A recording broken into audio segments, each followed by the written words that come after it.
Assalamualaikum warahmatullahi wabarakatuh. Perkenalkan, nama saya Amelia Andranita dari kelas 2E Manajemen. Di sini saya akan menjelaskan tentang hadis adab bekerja agar mendapatkan ridhonya. Nah, yang pertama-tama mari kita mulai belajar adab bekerja agar mendapatkan ridhonya. Pada dasarnya, bekerja merupakan sebuah ibadah amaliyah yang dijalankan oleh sebagian besar orang untuk kepentingan duniawi, dan ini memiliki kaitan yang kuat dengan MSDM, terutama dalam membentuk nilai, motivasi, dan budaya kerja di dalam organisasi. Dalam sebuah hadis dijelaskan bahwa bekerja membuat seseorang lebih dicintai oleh Allah Subhanahu wa Ta'ala. Inna Allaha yuhibbul mu'mina al-muhtarif. Sesungguhnya Allah Subhanahu wa Ta'ala mencintai seorang mukmin yang bekerja dengan giat. Hadis riwayat Tabrani. Kemudian dalam hadis lain juga dikemukakan bahwa dengan bekerja dapat membuat kita terhindar dari azab neraka. Nabi Muhammad SAW melihat tangan Sa'ad bin Mu'adz yang melepuh dan menghitam karena bekerja keras. Sa'ad pun menjawab, "Karena aku mengolah tanah dengan cangkul ini untuk mencari nafkah keluarga yang menjadi tanggunganku." Kemudian Rasulullah SAW mengambil tangan Sa'ad dan menciumnya seraya berkata, "Hadihi yadun la tamassuha an-naru abadan." Inilah tangan yang tidak akan pernah disentuh oleh api neraka. Hadis riwayat At-Tabrani. Selanjutnya adalah syarat pekerjaan yang diridhoi Allah. Yang pertama, diniatkan dengan ikhlas karena Allah Subhanahu wa Ta'ala. Jadi niat bekerja itu harus ikhlas karena Allah, bukan semata-mata uang atau keuntungan.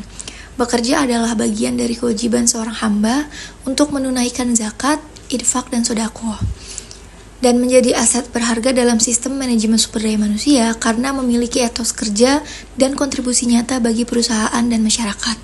Yang kedua ada bekerja dengan tekun dan sungguh-sungguh atau itkon. Totalitas dan ketekunan dalam bekerja mencerminkan profesionalisme, tepat waktu, tidak menunda, dan menyelesaikan tanggung jawab. Rasulullah SAW bersabda, "Inna Allaha yuhibbu idza amila ahadukum amalan an yutqinah." Sesungguhnya Allah Subhanahu wa Ta'ala mencintai seorang hamba yang apabila ia bekerja, dia itkon atau menyempurnakan pekerjaannya. Hadis riwayat Tabrani. Yang ketiga ada memahami dan menerapkan etika seorang muslim.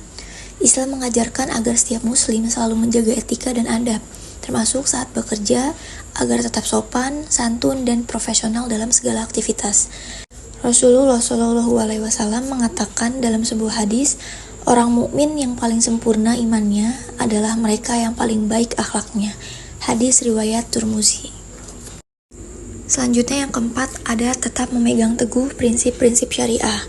Semakin pesatnya kemajuan zaman, prinsip syariah dalam bekerja memang akan semakin sulit karena berkaitan dengan kemajuan, keuntungan, dan penghasilan lebih dari pekerjaan yang kita lakukan. Namun hal ini menjadi tantangan bagi iman seorang pekerja supaya senantiasa meningkatkan keimanan dan mempertahankan kehalalan suatu pekerjaan serta meninggalkan hal-hal yang haram. Yang kelima, menghindari syubhat, yaitu sesuatu yang kehalalan dan keharamannya masih diragukan dan samar yang berasal dari internal maupun eksternal. Contohnya nih, seperti pemberian dari pihak luar yang terdapat indikasi memiliki kepentingan khusus di luar keprofesionalan.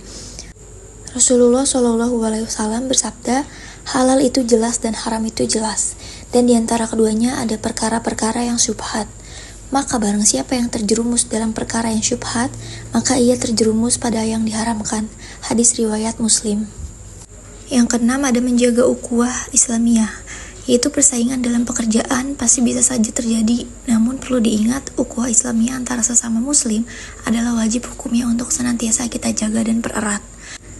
Jadi kesimpulannya adalah bekerja dalam Islam tidak hanya dimaknai sebagai aktivitas duniawi untuk mencari nafkah, tetapi juga merupakan ibadah yang bernilai mulia jika dilakukan dengan niat yang ikhlas karena Allah Subhanahu wa Ta'ala.